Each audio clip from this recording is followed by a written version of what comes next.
Hello, people. I am here today with, well, another big review. I know I've been doing some of those recently, but I somewhat enjoy them. And I will keep making them as long as I enjoy doing it. It's funny. I know I haven't showed up on YouTube recently, but I've not been streaming much Master Duel lately. So I've not been recording videos about it. I've been streaming a lot of Pokemon recently. It's quite funny. If my first one is a bit lower than what you used to, it's because it's like 2 p.m. and I cannot talk very loudly, or else I'll wake up everyone. So yeah, but I've put my microphone a bit louder so you can hear me better. I hope it works. So today I'm here with Runick Bystial. This is a bit of an old deck. This deck was like heavily popularized by Josh Schmidt, and as a fan of Josh, I really enjoy this deck. Like, the main, thing that makes this deck work is the interaction between QUEM and the Runick cards. That makes this deck really good because the QUEM reads that if a card leaves the extra deck, you can summon a guy from the graveyard, the guy you send with a first effect. So, yeah, the Runick cards all summon a card from your extra deck, a fusion, and that counts as a card leaving the extra deck. So the line you want to do mostly is to just QUEM, send Ecclesia, get a Runick card. The Runick card will summon Hugin. Hugin will get your fountain, and hopefully you get more Runicks to throw off your fountain. And then with that, the QUEM is going to summon your Ecclesia, and then Ecclesia summons your Golden Sword Soul, and so on and so on. And, well, yeah, you go for the synchros that draw you cards. This one is removal. This one is more like removal. And yeah, you go to deep drawing to try drawing into your base skills and your Runick cards. You draw a lot of cards with this deck. Yes, you do. And you also set up a very interesting resource loop with Ecclesia, because if a fusion monster is sent to the graveyard, Ecclesia gets herself back into your hand in the end of the turn. So you will always have tuners to resummon, go make your synchros. This deck really does thrive in long games, and it somewhat forces your opponent onto those. And until you eventually have a battle phase, or you take them out, because this deck out-resources your opponent very easily with the Runick cards and the tuner loop with Ecclesia and QUEM. And also the recycling from Rent Regain, which I play 2 of. If you're wondering why is Bystial over here, it's because I was not finding enough tuner access, and the Bystial Looper is a level 4 tuner. You can search off of Lobelians, so it's useful in some cases, and it's also randomly good against dragon decks. It doesn't work like that, but doesn't work a lot of the times, but it can bait some interactions and be really good sometimes. Now, well, yes, the deck is really good when it works. I find it a bit inconsistent. It might be because of my build, but well, yeah, I like this deck quite a lot. I'm going to show you a replay I just had versus Labyrinth, which is a very grindy deck. This deck, I out-resourced Labyrinth in such a way that even I got impressed with how good this deck is. This was a replay in gold, but it's the season literally just reset, so this is probably a plat or diamond age player. The season just reset. It reset 2 or 3 hours ago. And I'm playing it because I have nothing better to do.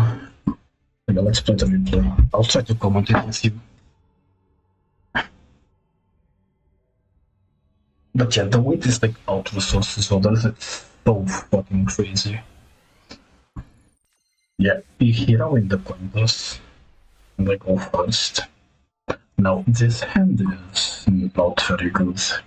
It's like nice because you have 3 Runix to draw 3 cards, and you have Slumber, which is like one of the only Runix you can activate freely without your opponent having a card. And it's really good to open, that's why it's limited to 2 copies. And they also have Lobelian. This is one of the cases I could have had for Bystial Lubar with Lobelian, but I ended up drawing a tuner, so it didn't matter. We'll see it in the replay. Yeah, Lobelian, get Magnum Hood. Yeah, I played this not very well, but I was kind of relying on the gamble that I would draw a tuner. Don't do that, just play consistently. Do it in your slumber. Here it's good because I slumbered it, so I could instantly get information on what my opponent was playing, which he was playing Labyrinth, which I banished Big Welcome, which is a very important card for them, and Valeriana, which it's good, but they have multiple copies of them. Fountain will get back on the deck, and here I drew QUEM. I was lucky. Yeah, but normally I want to send a Collegia, but because I already had a Collegia on my hand, I just had to send the Golden Sword Folk here, and it's good. It doesn't really make a difference. You'll see it.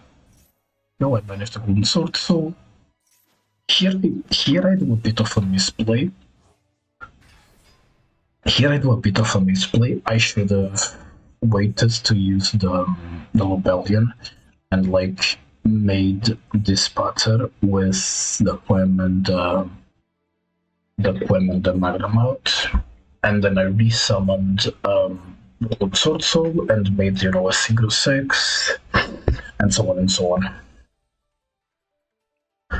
And it would be a better import, but this is not terrible either. It worked for what it should have worked. Here was a bit unfortunate that I drew another slumber off of the Runick Fountain.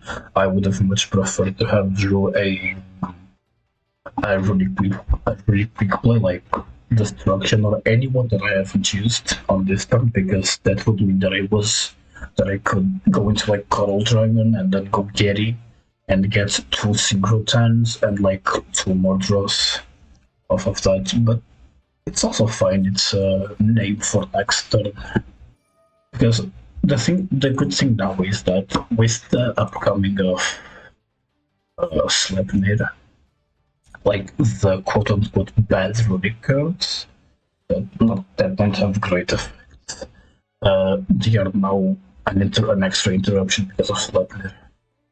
Because this guy is basically SP Little Light, but during the Metal Phase.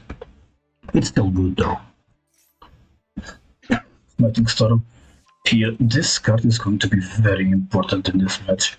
This is one of those corner cases where, like, Smiting Storm is very good. Because it's a Labyrinth deck and those set a lot of cards, and by activating Smiting Storm you can banish a bunch of cards for them.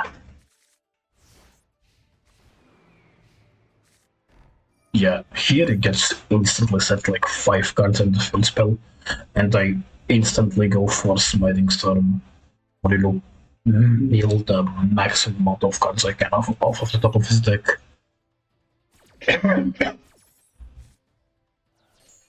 Here I see he's playing the Bloodgate version of Labyrinth. Yeah. This is I think it's the bad version of Labyrinth. I think the Labyrinth version is way better and more fun too.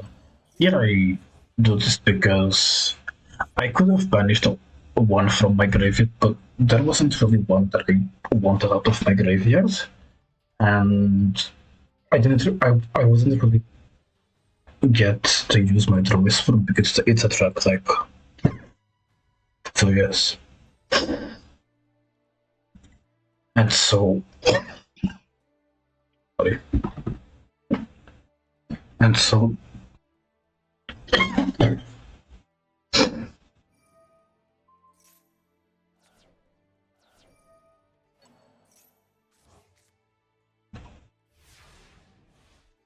here I draw.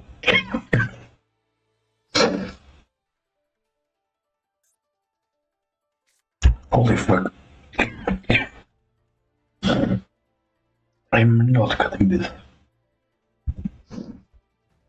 I am not cutting this. Fuck. Talking lower is difficult sometimes. Let me drink some water.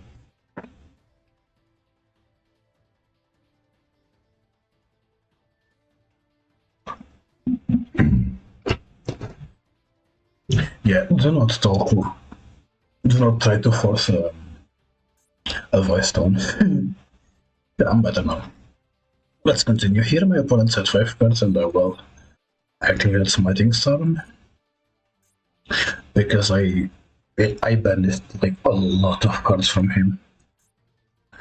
Now what I was saying is that, well, Droisworm is I don't think I would get like to use it in a good capacity because, well, it deals with monsters and it's a trap deck. So, and here I already saw that he's playing the more trap heavy version of the deck. So I just said, well, let me just shuffle this thing back. Not like it's going to help much either way. And then I get one more draw without having to shuffle one of my cards. Yeah, that's what I was playing, so it's unfortunate that I did.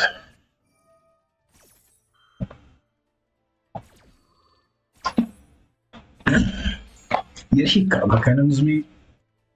I don't know why he karma cannoned me here. I really don't. But I don't know, I do not know why he did that. Here I shuffle both the Smiting Stones and I have the Ash here. And I have the Ash that I drew thanks to my regained and stuff. I drew it with the regain last turn. Special Summon the Lab. He goes and I will max on him because, I mean, well, when you have a lot of draws and your deck is small, you have a lot of chances to draw into your hand traps. Here my opponent plays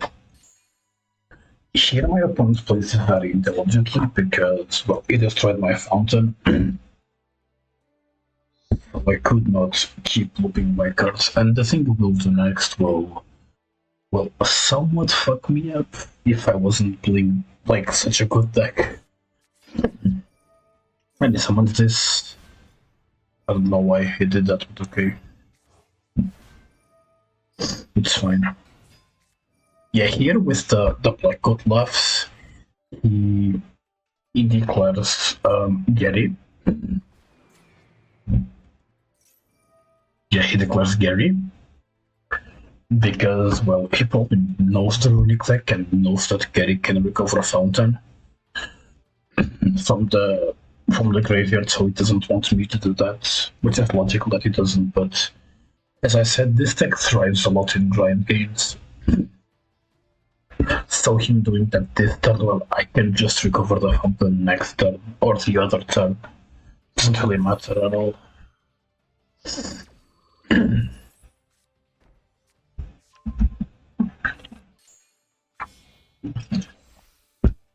Here he sets evenly.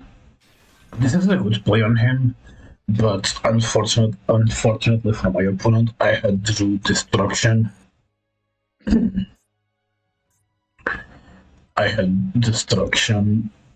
So yeah, it just doesn't work for him.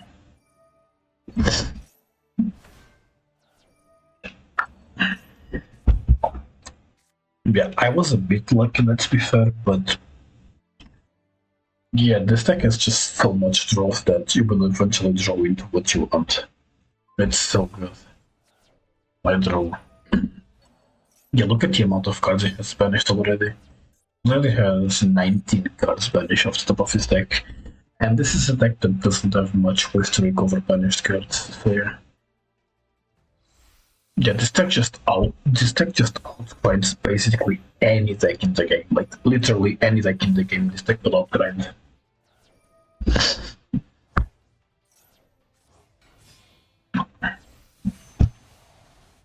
I do Baron here. Which, by the way, if Baron gets banned in Master Duel, which might happen because it was banished in TCG, it's free in the OCG, but well, there are chances it happens. This deck will be just fine without Baron. Don't worry.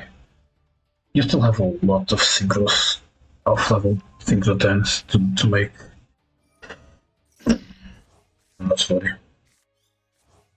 You can even probably do a version of this deck with Ruddy Rose Dragon using the branded continuous trap. Actually, I might do that. I might cook up something like that.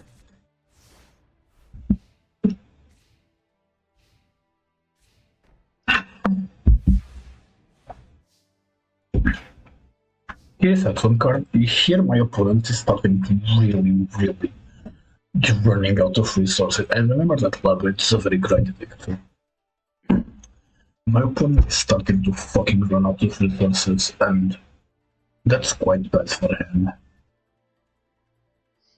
Because, well, if you have no resources, you can't play the game. My opponent is in a very poor position in the game, but like, I also hit some good moves off of him. She goes up like good lefts here. Here he misplays a bit because he doesn't know that I can chain it. So I just chain Baron to black god lefts. And then I negate it either way.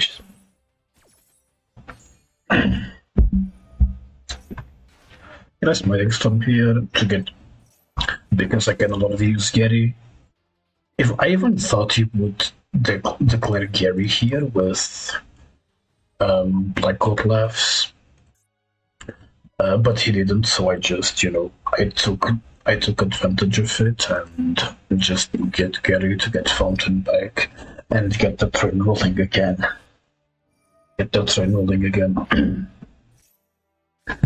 Now, with this, you will see this deck has a bit of a problem. Like, you will eventually generate so much advantage that you are going to pass the hand limit of 7.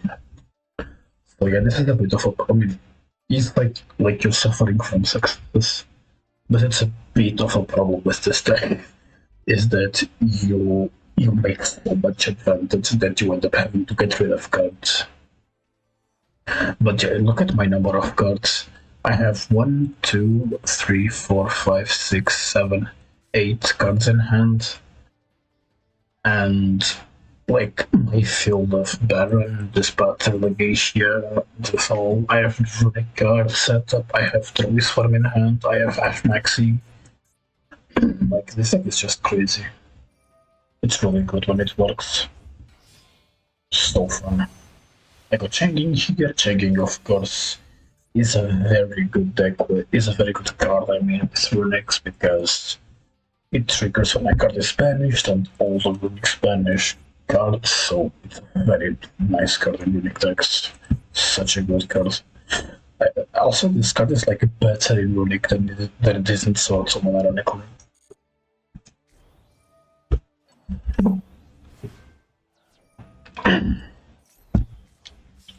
Here I go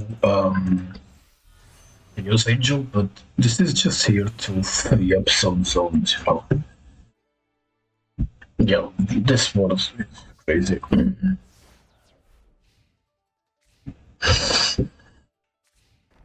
Yeah, I just goes that. I decided to keep the Baron on the field because I wanted to keep the pop effect for me, because it really is not great here. Because it really is like it's good, the pop effect. And then I'm probably not gonna miss not having an extra interaction because my opponent is so low on resources that, you know, anything he activates probably won't be much of a problem. Here I see that my opponent has like 9 cards in deck, so I just decide that I'm going for the deck out. And yeah, I use Golden Droplet because Golden Droplet effect, it might be look bad to make an opponent draw a card, but when they are so low on resources, it just doesn't matter anyway, because look at, they have 4 cards in deck, they cannot play the game basically. They fountain and we are just drawing more cards and recycling in that. So good.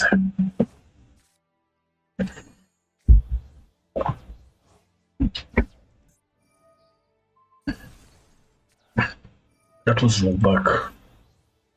Here I got a little worried about rollback because he could, well, you know, activate evenly, but funnily enough, Runick does not have a battle phase, so my opponent can trigger evenly. And yeah, he could trigger Karma Cannon here, but wouldn't make a difference anyway. Yeah. Here I summon Hugin. I just decided to go for the SP just to free up zones, but it doesn't matter because my opponent wins the game. Yeah, this deck is really good. This deck is really fun. It's also very fun, this deck. This deck is very, very fun. The list. Some cards are different from what they generally are, because some people play Typhoon. Oh, it's Typhoon, I think. No? Some people play Typhoon. I don't, because one, I don't have Typhoon. Most of the people that I saw that play this, and it will apply to Omega too, this guy. Most people say that they did never summon them, so I decided to not play them. And I play, well, Malong on do not, okay. I played Malong because it's a tuner synchro that cancels removal in the graveyard. A bit like in this, you know? It bounces on being sent to the graveyard, and it's a level 6, and it's also a light, which means it can be retrieved by your regained. And it can also be resummoned by this button, which is good to have a tuner. People generally also play Triage Master, but it's a UR and I do not have it, so I play Stardust Charge Warrior, which is basically the same. It also draws you a card on summon, but Triage Master is a light monster, which means it can be recycled too. And it's an advantage it has, but functionally it does not really make a difference, I think. At least for me, there was never a time where I felt like it would make a difference if I had Triage Master instead of this guy. That's it. I don't think I play much differently. Location is a very good addition to this deck. It draws you a card, and it's a 12, which means that it can be made with a Lubellion and one of your tuners. Or, most importantly, like Coral Dragon and Stardust Charge. They go into Legation, Legation draws your card, so this is one draw, this is another draw, and this is another draw, so it's like 3 draws. Yeah, it's really good for deep drawing and digging into your engine. Because like the main problem with this deck that I feel is the consistency, because your main starter is QUEM, which you play 3 of only, and you have no way to search it. So yeah, it's not very good. Like when you open this card, it's crazy. When you don't, the deck gets much worse, but it's still playable because you can always try to deep draw into it with your draw engines. But yeah, this was the video. I would like to make a more detailed guide on this type once I get more replays. I want to get freezing really early. You know, that good replay. Yeah. It's good to be back on YouTube. Sorry for the little incident in the middle of a video, if you're even watching it to this point. If you're watching this video until here, make sure to comment like banana. So I know you're watching it till here. And the video and subscribe, please. I don't like doing this, and I would like to keep doing it. Bye.